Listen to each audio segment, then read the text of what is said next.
इधर ध्यान दें, हम यहाँ एक क्वेश्चन दे रहे हैं कि अगर x पर पावर 5 और भाग x पर पावर 3 है तो इसको हम कैसे बनाएंगे, है ना। इसके पहले मैं बता चुकी हूँ कि पावर का गुना, अगर दोनों आधार एक जैसा रहेगा तो गुना में पावर जुड़ जाता है। अब तुम लोग को लगता होगा कि बार बार एक ही बात को दोहराते हैं, इसलिए दोहराते हैं कि घर में जाकर अगर नहीं भी पढ़ेगी तो कम से कम क्लास में ही तुमको इतना रिपीट हो जाए कि तुमको अपने आप आगे चल के कोई दिक्कत ना हो। तो हम इसको कैसे करेंगे, इसको पावर जुड़ जाता है गुना में और पावर घट जाता है भाग में। बस x पर पावर 5 - 3 यानी x पर पावर हो जाएगा 2। यही तुम्हारा आंसर होगा। अब इसको कहेगी कि दीदी कैसे हम माने, क्यों इसमें घट गया, तो इसको भी हम साबित करके हम बता देते हैं। अब जैसे x पर पावर 5 है, अब भाग के मतलब क्या होता है, बटा x पर पावर 3। यहां तक समझने में कोई देर नहीं, ज्यादा नहीं बोलना क्योंकि फिर बाद में दिक्कत होगा समझने में। और इसके बाद बराबर जहां तुमको कोई डिस्टर्ब हो वहां पर बोल देना, ये खेला बाद में रखना। तो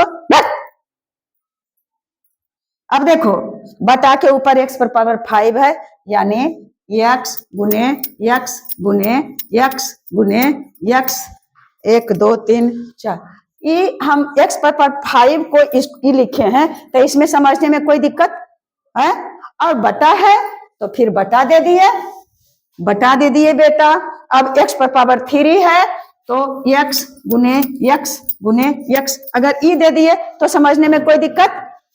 x 5 है तो x पर पावर, सब पर एक पावर है ना जी, है तो हम वैसे लिखे, या बीच में भाग है बटा है तो ये वाला दे दिए। अब इसको क्या हो गया, अभी घट जाएगा, कट जाएगा। 3 पावर ई कट गया, ई और ई कट गया, ई और ई कट गया। एक, अरे चिन्हमा के काट दिए जी, ये तो चिन्ह है।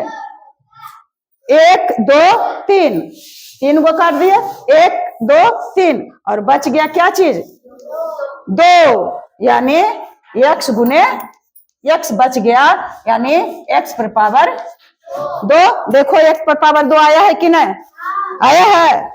अब कैसे आया, कैसे भाग बनता है समझ गई। अब कहेगी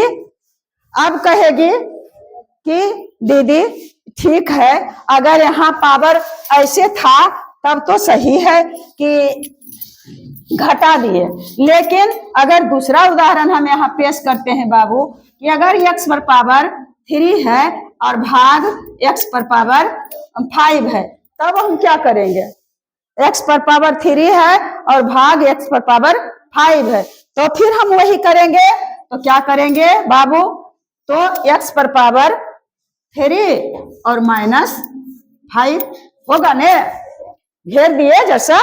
तो x पर पावर 3 में से घटाए 5 को, यानी बराबर हम इसको लिख सकते हैं 3 में से तो 5 नहीं घटेगा, -5 में 3 घटेगा तो बचेगा कितना, -2 आंसर है ने, -2 आंसर हुआ। यही तुम्हारा आंसर हुआ। हाँ, यानी अगर तीसरा है कोई अंक रहे, जैसे 3 पर पावर 5 है और भाग 3 पर पावर 2 है, तो हम इसको हल करेंगे तो 3 पर पावर 5 और बटा 3 पर पावर 2 यानी 3 गुने 3 गुने 3 गुने 3 और गुने 3, 1 2 3 4 5 और बटा करके और 3 गुने 3, बीच में 2 है तो 2 गो 3 3 कट गया, इधर काटे और चाहे इधर काटे और बच गया 1 2 3, यानी इसको लिख सकते हैं 3 पर पावर 3 लिख दे, या तो 3 तिया 9 और 9 तिया 27। इसका आंसर 27 भी आ गया, क्योंकि यह तो चर संख्या है, चर संख्या के तो गुना कर ही सकते हैं और इसमें भले नहीं कर सकते हैं।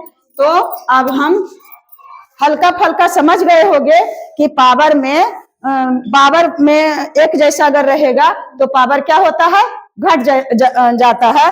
और हम अब अगले वीडियो में हम मिलेंगे।